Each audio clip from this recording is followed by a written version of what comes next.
My name is Katrin Gibb, and I'm going to be reading a few scenes from Rat and Koenig, which is a short story. We cordially request the pleasure of your company at our marriage-breaking party that will be held on November 10th at our Montana vacation home. This will be a black tie affair with food, spirits, music, and dancing.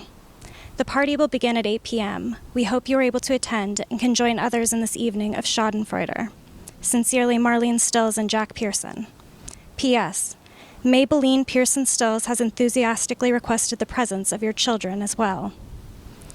The caterers had already served drinks and were preparing to enter the hall with trays of food when Marlene came into the kitchen.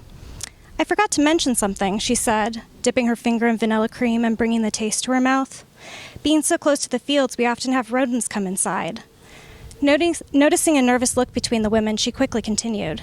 It's nothing to worry about, just mice. But our daughter loves animals, so we don't set traps. I only mention it because I heard a noise behind the oven a little while ago. One of the caterers muttered something in German and the other brought her hand to her mouth. But before Marlene could placate their concern, Maybelline came running into the room. She slid to a stop and threw her arms around Marlene in a hug. Dad said I should find you. I think it's because of Grandmama. Marlene glanced towards the swinging door, wondering if Esther was already causing a scene. But her attention was diverted by Maybelline, who had ended the hug and was now spinning in circles.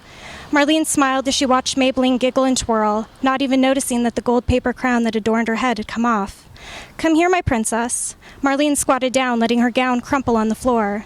She picked up the crown and placed it back on Maybelline's head. I'm not a princess, I'm king.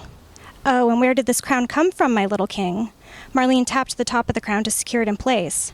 Dad made it. Isn't it perfect? Maybelline ran to the oven, crouched down, and peered at her reflection.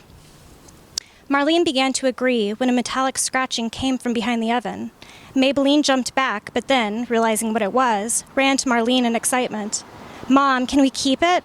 Marlene looked at the caterers who'd stopped straightening the plates on their trays. You see what I mean? She pulled Maybelline into the air. My little king just loves animals. Can we, please? Why don't we see what your grandmother wants before we talk about that? I grant your request, Maybelline replied as Marlene carried her into the living room. Guests dressed in formal jackets and gowns were wandering around holding mason jars. Equally well-clothed children hid under tables and behind boxes for a game of hide and seek. The caterers began circulating their trays as Marlene made eye contact with Jack across the room. He rolled his eyes, a sure sign that his mother, Esther, was being difficult.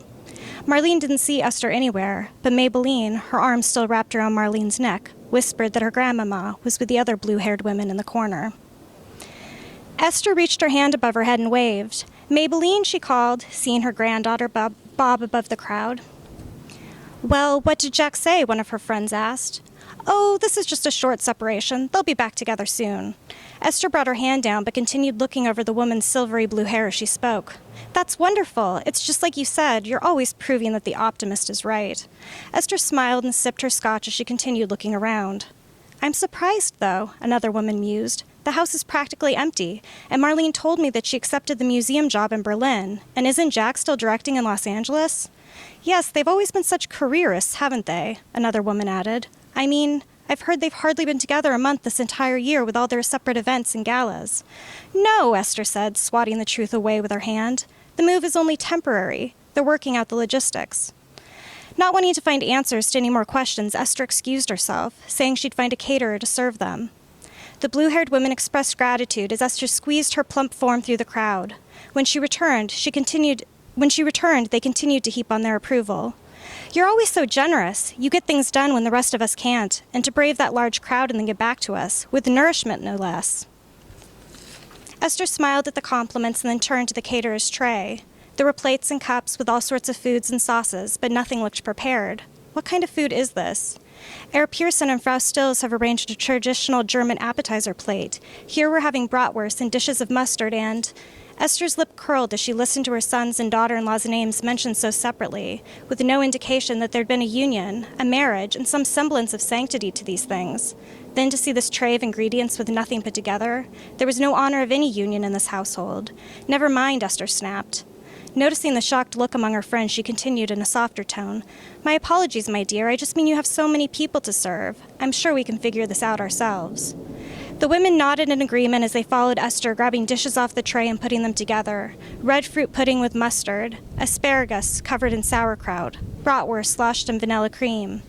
They ate and then drank from their mason jars, letting pieces of food backwash into them. Scotch and vodka with strings of sauerkraut and particles of pudding. A swell of guests moved from the hallway into the living room, causing the women to push up against a wall. Esther felt something against her leg and realized it was the edge of a cardboard box. She then noticed the trunks that had been pushed aside and the artwork that had been taken from the walls. It was all a grand show of their moving apart and their packing up of their separate lives. Esther shook her head. She was upset that talking to Jack hadn't worked. He hadn't listened to a word about the sacredness of their vows, but she'd hardly given up. That in her mind wasn't even an option. She just needed to think of something else. Esther looked around, searching for an idea, and caught sight of Jack touching a man's bicep, squeezing it, then rubbing it, practically caressing and stroking it. She wanted to force Jack away. He'd always been too intimate with those she didn't want him intimate with, but she couldn't think of that now. No, she had to think of a way to stop this separation.